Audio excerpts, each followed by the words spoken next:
Oi pessoal, hoje trazendo conteúdo extra que a gente viu no nosso encontro online e o que eu tava devendo, né? Que é falar um pouquinho do livro Nosso Lar, comparando um pouco com o filme. Eu vou deixar aqui nas descrições o link tanto do filme quanto do livro. Claro que o livro é muito mais completo, né? A obra é o que o André Luiz nos trouxe. E o filme é uma obra adaptada para o cinema, então tem lá as suas modificações, ali além de ser bem mais resumido. Mas vale a pena assistir os dois, comparar e estudar principalmente o livro. Hoje eu vou trazer algumas informações, a gente vai conversar um pouquinho, né? A gente tem um videozinho mais curto aqui, só para quem não participou desse encontro também não ficar perdidão quando a gente falar, trazer de referência esse livro, tá? Então, Nosso Lar é uma colônia espiritual, é um local aonde um determinado número de espíritos, um grupo de espíritos se encontra. Mas não é só o nosso lar que existe, gente, é isso que a gente tem que entender, que no nosso país existem muitas colônias, muitos locais, muitas moradias para os espíritos vinculados ao planeta Terra. Alguns melhores, até que o nosso lar, outros piores, né? Então é um local ali de transição até que a gente possa ou retornar para reencarnar ou ir para um mundo melhor, né? Que é a nossa proposta, é a nossa ideia por aqui. Então vejam bem, nós conhecemos então a história de André Luiz, que é o que nos narra a história, né? Psicografada por Chico Xavier. É o primeiro livro dessa série, então é quando a gente conhece esse personagem. E a história já não começa muito bem, porque ele acorda num lugar muito estranho, num lugar meio assustador até, sombrio. E frequentemente ele escuta tem perseguições, gente atrás dele, sente muita fome, sente frio, sente dor na barriga, onde ele havia tido um problema de saúde sério, né? E escuta pessoas, espíritos, chamando ele de suicida. Por alguns momentos ele lembra de algumas coisas que ele aprendeu na igreja católica, que ele não frequentava muito também. Era uma pessoa que não tinha muito regramento na sua vida enquanto encarnado, embora tivesse uma família, fosse um médico renomado. Ele não passou muito trabalho para conquistar tudo isso, então não dava também muito valor, né?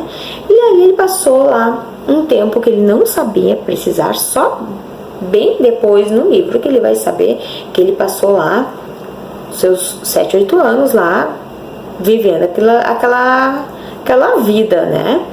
Então ele, no momento que ele já não aguenta mais, ele pede a Deus com tanta força que é levado para o nosso lar por um grupo de socorristas, né? De pessoas caridosas. E aí ele se deslumbra com tudo que ele vê lá. E o que nós vamos falar hoje aqui bem rapidinho? Algumas coisas que ele nos traz que são estranhas ou diferentes para nós, né? A gente fica muito deslumbrado com a aerobus, né? Que é um veículo que não precisa de suspenso no ar, que não é nem um avião, mas também não é um ônibus, silencioso, que vai passando por todos os ministérios, auxiliando no andamento das pessoas ali, né, neles transitarem. E aí a gente pensa assim, tá, mas espírito não pode voar, volitar, né, que a gente fala, que é se locomover sem nada? Pode. Mas também nos conta nesse livro que, em respeito àqueles que não podem ainda, dentro da cidade ninguém volita, ninguém faz essa movimentação, esse deslocamento, vamos dizer, voando, né? Eles não saem andando por aí, eles usam o veículo ou o caminho, tá? Então vai trazer muitas coisas legais, nos explicar, que a gente já viu aqui, né? Que os espíritos conseguem, através do pensamento, transmitir mensagens, mas que também lá ainda há equipamento, tipo um telefone, para que haja comunicação entre os ministérios, entre as pessoas. Existe equipamento semelhante ao nosso rádio, a transmissão, né, que dá a entender tipo uma tela, né, fininha, aonde dá para visualizar as preces do ministério. Então traz muita coisa semelhante à nossa, mas não é eles que estão nos copiando, gente, é a gente que copia, vai lá, vê que as coisas novas, melhorias e traz para cá, né? E aí a gente vê que ainda estão muito apegados à matéria. Tem a questão da alimentação também, né? Que conta no livro, que eu acho até bem engraçado, que em determinado momento tudo era, as pessoas comiam lá o que queriam, faziam as maiores extravagâncias, né? E aí o governador resolveu, não, vamos trazer equipes mais especializadas para que ensine a população a se nutrir através da respiração, né, através do trabalho, do amor. E aí o povo começou a meio que surtar, virou meio uma guerra civil lá, né? Todo mundo reclamando. Por algumas vezes o hospital, né, o local de atendimento, né, ficou lotado por causa de espíritos que se diziam fracos, sem alimentação. Mas depois de muita briga, né, muita resistência, cederam e houve também uma adequação. Aqueles locais que trabalham mais próximo do umbral, ou aqueles recém-chegados que ainda estão com mais dificuldade, recebem uma alimentação, não é as frutas, o alimento que nem nós aqui, mas recebem lá além da água, que é muito mais sutil do que a nossa, frutas magnetizadas, né, para sua alimentação, uma alimentação através de caldo também, né, a sopa que é famosa no filme, né, para nutrir-se, sentir-se nutrido, né, até que aprenda aos poucos a se nutrir de outras formas. Então a gente vai ver que alguns espíritos lá mais evoluídos se nutrem, alguns só da água, outros só do suco, e os mais, né, top, através só do amor, né? Através de fazer o bem para o outro, tá sempre com as suas energias renovadas. E outra coisa interessante que a gente vai ver é o sono, né? O sono físico, que é a comunicação do espírito já encarnado, que fazem toda uma preparação para proteger esse espírito das emoções, para que ele possa rever ali então a sua família que está encarnada naquele momento. E também a questão ali do André Luiz com a sua mãe, né?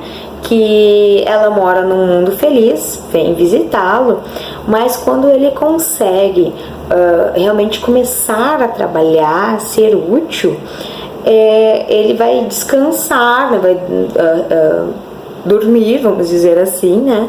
E aí ele sente que ele se desloca para um outro local, e aí encontra sua mãe, né? Então é um espírito sonhando, né? Se desliga daquele corpo ainda mais grosseiro para conseguir ir para um outro local. Então é muita coisa ainda que a gente tem para aprender, que aí quando a gente lê, que a gente vê o filme, a gente fica como é que eu vou saber tudo isso? Mas calma, né? O que a gente tem que aprender, o que a gente tem que saber é que a gente tem que ser uma pessoa boa, né? E essas outras coisas a gente tem que entender que é um processo. Quando nós estávamos aqui sendo descobertos, né, logo em seguida também espíritos portugueses chegaram na espiritualidade nessa nossa área, né, brasileira, vamos dizer assim, e também começaram a evoluir as coisas por lá. Então essa área do nosso lar que conta no filme era uma área primitiva, que só tinha ali os nativos, e os portugueses nobres, não aqueles que queriam só esculhambar com tudo, foram construindo através de muito trabalho aquela comunidade. E aqui lá foi crescendo e foi se modificando com o tempo, foi evoluindo com o tempo. E assim, conforme os habitantes também do nosso país também foram evoluindo, né? Assim como é em outras colônias pelo mundo aí afora, tá? Então, é um processo, existem várias colônias, existe mais adiantados, menos adiantados. No nosso lar, como diz ali no livro, até pouco tempo, né, contando a história, fala que nosso lar, até pouco tempo, era ali mais uma parte do umbral, ali, uma parte reservada do umbral, que auxiliava os espíritos que estavam ali no umbral, mas que aos poucos foi se tornando uma cidade mais organizada, né? Então, ainda não é um plano superior, nós vamos ter que evoluir bastante. Como ainda tem muita coisa para falar sobre esse livro, muita coisa que a gente pode comentar, vamos combinar que eu vou dividir em 2 partes, tá? Então, mais à frente eu coloco ali um material extra com a segunda parte, ok? Então fiquem com Deus e até o nosso próximo estudo.